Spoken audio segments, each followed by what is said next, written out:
और अब बात करेंगे खुशहाल हरियाणा की।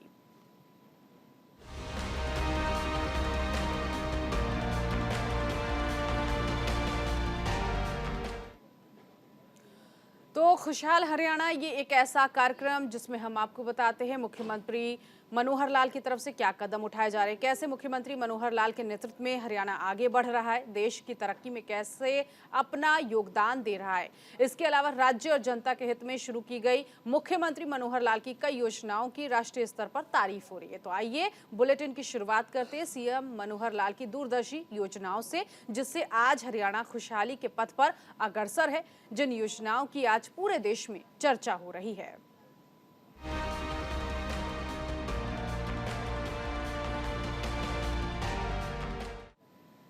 मनोहर सरकार ने हरियाणा में विकास की रफ्तार को कई गुना बढ़ा दिया है। प्रदेश में कई विकास सुधारों की दिशा में अमल करते हुए एक रिकॉर्ड भी कायम किया है। बुनियादी ढांचे के विकास की बात की जाए तो इस मामले में भी प्रदेश खुशहाल हरियाणा की तरफ तेजी से अग्रसर है। इस सफलता का श्रेय निश्चित तौर पर मुख्यमंत्री मनोहर लाल की दूरदर्शी सोच को जाता है, क्योंकि मुख्यमंत्री ने न सिर्फ बुनियादी ढांचे के विकास के लिए फंड का आवंटन बढ़ाया, बल्कि कई नई विकास परियोजनाओं की इस तरह से स्थापना की है जिससे हरियाणा को सर्वांगीण विकास सुनिश्चित किया जा सके। ये रिपोर्ट आपको दिखाते हैं।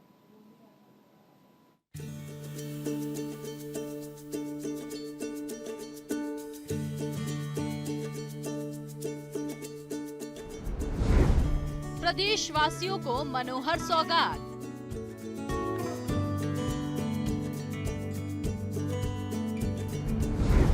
अवैध कॉलोनी में रहने वालों को राहत।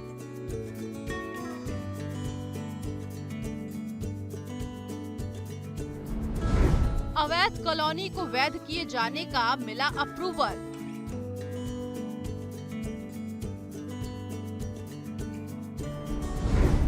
कॉलोनियों में होंगे विकास कार्य।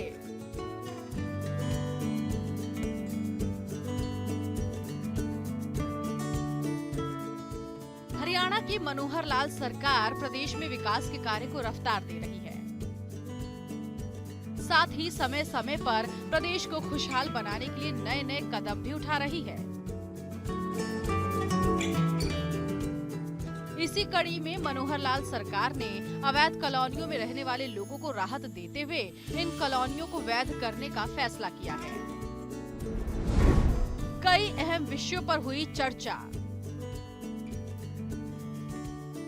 हरियाणा के मुख्यमंत्री मनोहर लाल ने हरियाणा सचिवालय स्थित कमेटी रूम में कई अधिकारियों के साथ कई अहम मुद्दों पर चर्चा की। सीएम ने बैठक में अहम रूप से अर्बन लोकल बॉडी डेवलपमेंट पर चर्चा की। उन्होंने कहा कि कॉलोनियों के रास्तों की चौड़ाई की जाएगी। सीएम ने सूबे के 450 अवैध कॉलोनियों को वैध किए जाने की अप्रूवल दे दी है। सीएम ने ये घोषणा करते हुए कहा कि कॉलोनियों के रास्तों की चौड़ाई में भी सरकार ने छूट दी है। अब कॉलोनियों के अप्रूवल के लिए अधिकतम 6 मीटर के रास्ते होने चाहिए। हमारे डिपार्टमेंट चाहे अर्बन लोकल बॉडीज है, चाहे टाउन कंट्री प्लानिंग है, इवन गांव के आसपास भी कुछ कॉलोनियां बनती हैं, तो रूरल डेवलपमेंट को भी कहा है कि रेगुलेटेड कॉलोनीज की संख्या बढ़नी चाहिए और जो पहले बन गई हैं उन पर कुछ ना कुछ जो पहले वाली शर्तें हैं उनमें कुछ छूट दे करके उनको अप्रूव करके, ताकि उनके ऊपर एक तलवार इलीगैलिटी का या एनक्रोचमेंट जो होती है उसका वो तलवार न लटके रहे, उनको सुविधा दी जाए। 2014 से 22 तक 685 कॉलोनियाँ हमने नियमित की थी और उसके बाद बहुत बड़ी संख्या में लोगों ने अप्लाई भी किया, हमने रजिस्ट्रेशन कराया।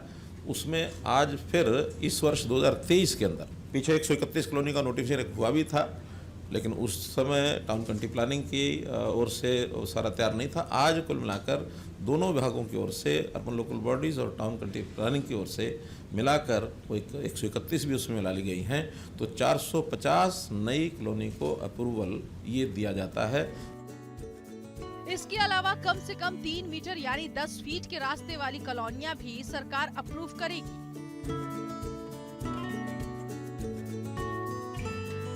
इस बात का ऐलान करते हुए सीएम मनोहर लाल ने बताया कि 1856 अवैध कॉलोनियों को वैध किए जाने की प्रक्रिया चल रही है। हमारे कार्यकाल में 1135 नई कॉलोनियां अप्रूव हो गई हैं, लेकिन आज भी 1856 कॉलोनियाँ और ऐसी हैं जो या तो अंडर प्रोसेस हैं, जो अप्रूव की जा सकती हैं, कुछ ऐसी हैं जो नॉर्म्स को पूरा नहीं करते हैं, वो अभी करने लायक नहीं हैं। उसमें आगे चल करके देखेंगे कि किस प्रकार से उसमें से रास्ता निकाला जा सकता है, क्योंकि जो छूट है मुख्य रूप से मार्गों की हमने दी है। अभी कॉलोनी की अप्रोच 6 मीटर की होनी चाहिए और इंटरनल रोड्स 3 मीटर से छोटी नहीं होनी चाहिए, क्योंकि ऐसा माना जाता है कि 3 मीटर एक आवश्यक ऐसी चौड़ाई है जिसमें वहाँ की कोई भी आकस्मिक सेवाएं भी देने के लिए आवश्यक है। मानो आकस्मिक में सबसे ज़्यादा होता है, कहीं आग लगने का भी कई बार ऐसा चांस बनता है, तो कम से कम अग्निशमन जो संयंत्र लेकर के जाने वाली गाड़ी है वो जल्दी से वहाँ पहुँच सके, नुकसान होने से बचाया जा सके। और वैसे भी कोई एक गाड़ी जा रही है, एक आ रही है, दोनों को मिला करके भी कम से कम 3 मीटर का मतलब ये है कि 16 फुट जगह ये आवश्यक है अगर 2 गाड़ियाँ भी आसपास से पार करनी है तो इस प्रकार से इसको कुछ छूट देते हुए 10 फुट हो गया, 3 मीटर और 10 फुट, तो 10 फुट में तो एक गाड़ी ही निकल सकती है, 2 गाड़ियाँ तो निकल भी नहीं सकती हैं। तो अगर एक गाड़ी निकलेगी तो दूसरी गाड़ी को गली के बाहर ही रोकना पड़ेगा। लेकिन न्यूनतम इसलिए किया है कि क्योंकि लोग बना चुके हैं, इसलिए अगर उनको अप्रूव नहीं करते हैं तो उसमें ये कठिनाई की आ सकती है। मूलभूत सुविधाओं का रखा जाएगा ध्यान। सीएम ने बताया कि अवैध कॉलोनियों को नियमित करने के बाद इनमें मूलभूत सुविधाओं को भी मुहैया कराया जाएगा। सीएम मनोहर लाल ने कहा कि पंचकुला से महेंद्रगढ़ तक और यमुना नगर से सिरसा तक अनाधिकृत कॉलोनियों को नियमित करने का फैसला लिया गया है। अवैध कॉलोनियों में रहने वाले लोगों को राहत देते हुए कहा कि 2017 से 2019 तक 685 अनाधिकृत कॉलोनियों को नियमित किया गया है। सीएम ने आगे कहा, अनाधिकृत कॉलोनियों में मकान खरीदने पर दिक्कतें आती हैं, इसीलिए सरकार ने लोगों को राहत देते हुए ये कदम उठाया है। कमर्शियल क्षेत्र के लिए होगी व्यवस्था। सीएम ने कहा कि आवासीय कॉलोनियों में कमर्शियल क्षेत्र 4% से अधिक हो सकता है। जिन आवासीय कॉलोनियों में कमर्शियल क्षेत्र पहले ही 4% से ज्यादा विकसित है या कमर्शियल गतिविधियों के लिए आवंटित अथवा पंजीकृत है, उन कॉलोनियों को भी अतिरिक्त शुल्क के साथ नियमित किया जाएगा। लेकिन इसमें मॉल, मल्टीप्लेक्स, होटल और बैंक्वेट हॉल शामिल नहीं होंगे। विकास शुल्क किया गया तय। सीएम ने बताया कि इसके अलावा पालिका क्षेत्र से बाहर पढ़ने वाली आवासीय कॉलोनियों को नियमित करने के लिए जो विकास शुल्क किए गए हैं वो अविकसित भूमि के लिए कलेक्टर रेट का 8% और विकसित भूमि के लिए कलेक्टर रेट का 5% देय है। पालिका क्षेत्र में विकास शुल्क सभी तरह के क्षेत्र पर 5% होगा।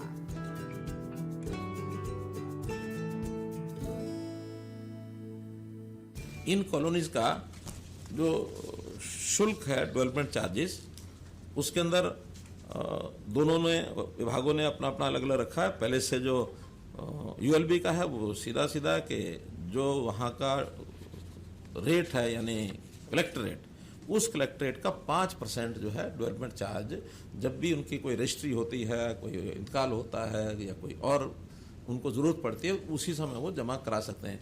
पहले चाहें तो पहले भी करा सकते हैं, कराना मना नहीं है, बल्कि पहले कराने का एक लाभ ये भी होता है कि आज की दर के ऊपर 5% को देना होगा।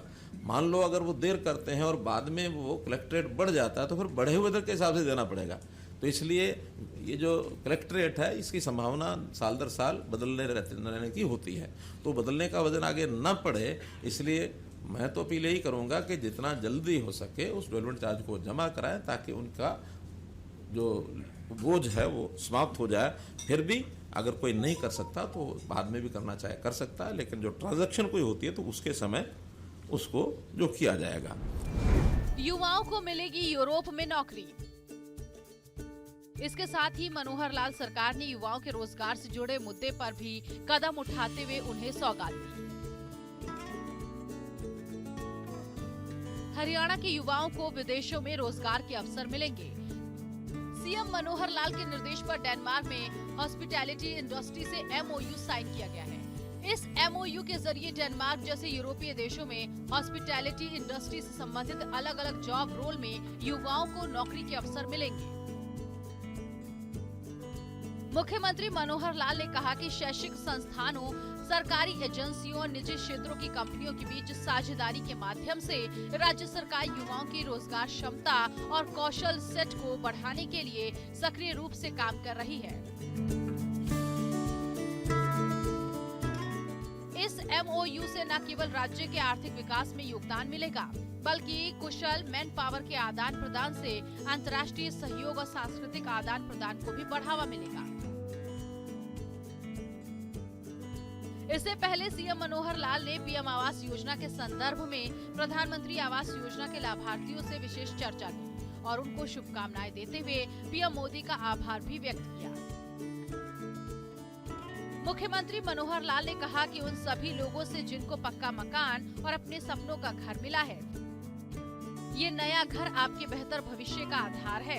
इसके साथ ही मुख्यमंत्री मनोहर लाल ने कहा कि जिन साथियों को अपना घर मिला है, उनके भीतर संतोष और आत्मविश्वास का मैं अनुभव कर सकता हूँ। और जब मकान व्यक्ति का बनता है, मैं आभास करता हूँ कि जब भी हमने किसी को मकान बना करके चाबियाँ उसके हाथ में पकड़ाई है, तो व्यक्ति अपने जीवन का एक संतोष वो व्यक्त करता है कि मैं अपने परिवार के लिए, अपने बच्चों के लिए एक ऐसा आश्रय स्थल बना के दिया है कि आने वाली पीढ़ी भी इसका उपयोग करेगी, तो उससे उसका एक उत्साह भी बढ़ता है।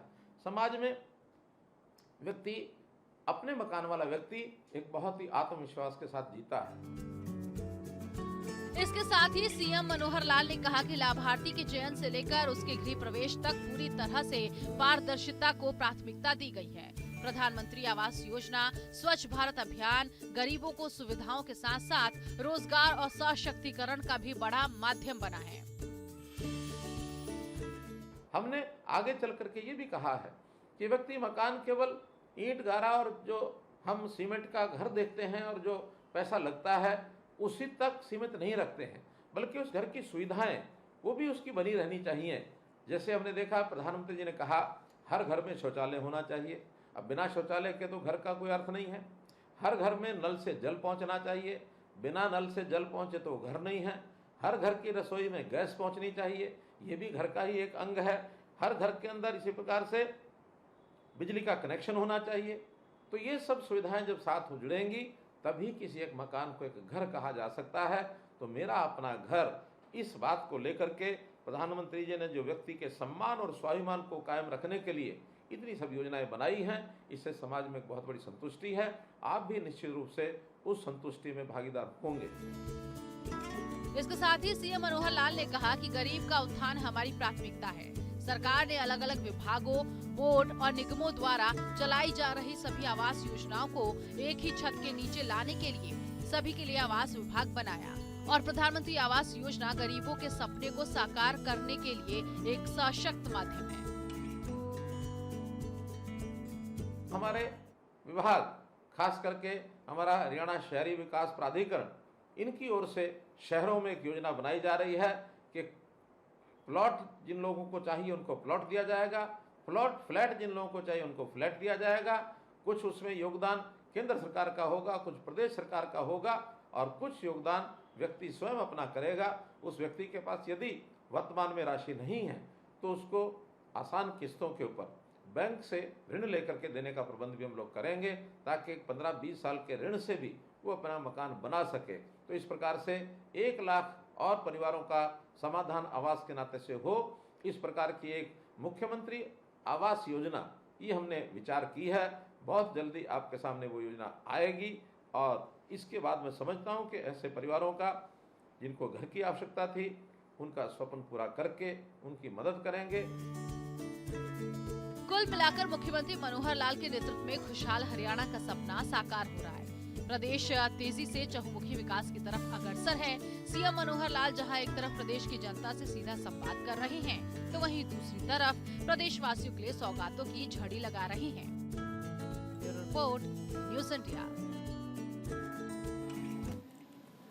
और इसी के साथ इस बुलेटिन में अभी के लिए बस इतना ही। नमस्कार।